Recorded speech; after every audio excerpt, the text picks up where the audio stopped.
Qarka degmada waxaa ku yaalay guri aad u weyn oo cidla ah. Markaasi darbiyadiisu waxay ahaayeen kuwo burburaya, daaqadihiisana kuwo aad u waaweyn. 12 ayaa markaas jiray markii ay reer cusub soo degeen. Richard Carver oo qoraa ahaa oo khamriga aad u cabi jiray, xaaskiisa Ellen iyo wiilkiisa William oo 7 sano jiray ayaa meesha soo degay. Dadku waxay dhihi jireen Richard waxaa hayay stress, saas darteed wuxuu u baahnaa meel degan si uu buuggiisa ugu dhameeyo. Degmadeennana waxay ahayd mid aad iyo aad ugu fiican isaga.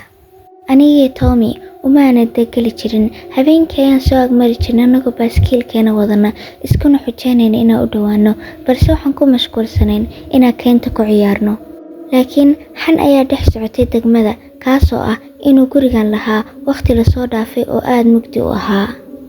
Qarniyo ka hor, nin la yiraahdo Hargrove ayaa waxa uu ku noolaa gurigan. Habeen xagaag ah ayuu waashay, kadibna reerkiisa ayuu ku jarjaray faas. Waxay ahayd sheekooyinka noocan oo kale kuwa carruurta sideen oo kale degdeg inay guriga ku dhaafaan ku qasabta.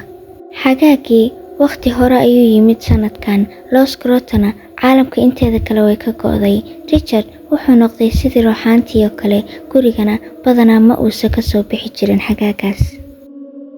Xaaskiisa Ellen ayaa marmar dukaanka aadi jirtay.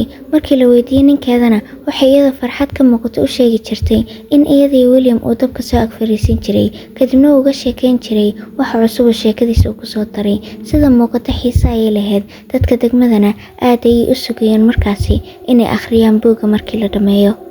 Muddo kadib William waa laga waayay iskoolka, waxaana la arki jiray Ellen iyadoo kaligeeda wadada maraysa oo la soo laabanaysa adeeg yar iyo sidoo kale khamri aad u tiro badan oo dadku markaasi u maleynayeen inay nafsadeeda u wadato ee Richard u wadin.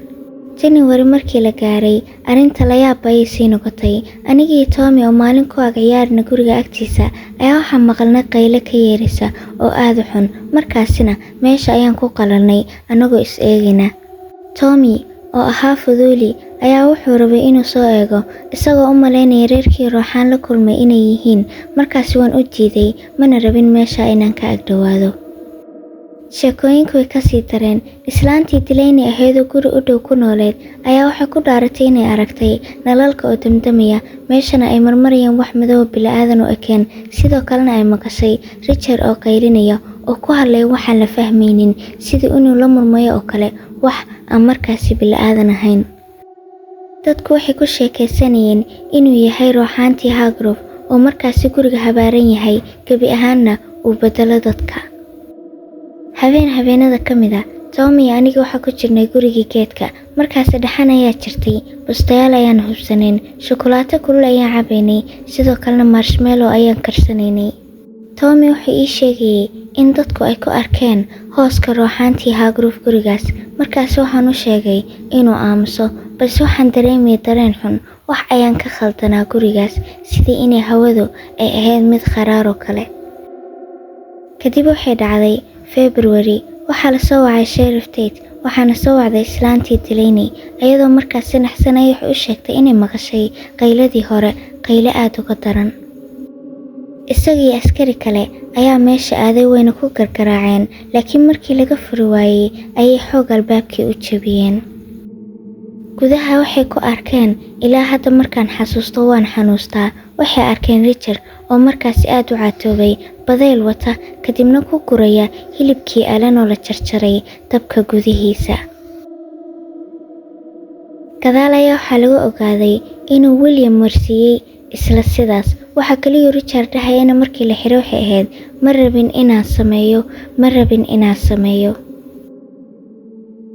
Midda ugu daran waxay ahayd buuggii oo korayay oo ka koobnaa 10 page, kaasoo dhammaantood ay ku qornaayeen hal eray oo lagu qoray gacan gariirisa, laguna celceshay isla ereygaas un. Ha samaynin kaliya ayaa ku qorneed, wax sheeka kuma ay qorneen ama wax dhammaad ah, kaliyaato intaas oo line kasta iyo page kasta buuggaas ka buuxay. Sheriff Tate ayaa wuxuu ku gubay gacantiisa warqadahaas. Kadib markii ay maxkamadayntii dhammaatay, wuxuu yiri sababtoo ah riyooyin xunxun ayay ku rideen.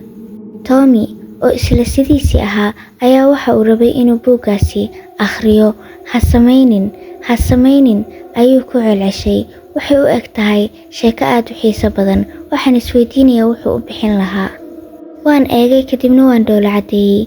Tommy wuxuu egyahay inaysan waxaan saamayn, balse aniga isbuucyo dhan waa seexan waayey. Dhacdadaas kadib, gurigii waa la xiray oo faraha ayaa laga qaaday.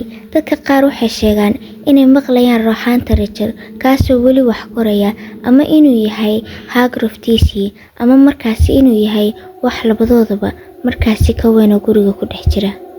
Rose Grotto weli waa meel la yaab badan, balse dhacdadaasi calaamad ayay igu reebtay. Ilaa hadda markii aan booqdana kama agdhowaado gurigaasi. Meelaha qaar waxay ku fiican yihiin inaad faraha ka qaadid gabi ahaanba.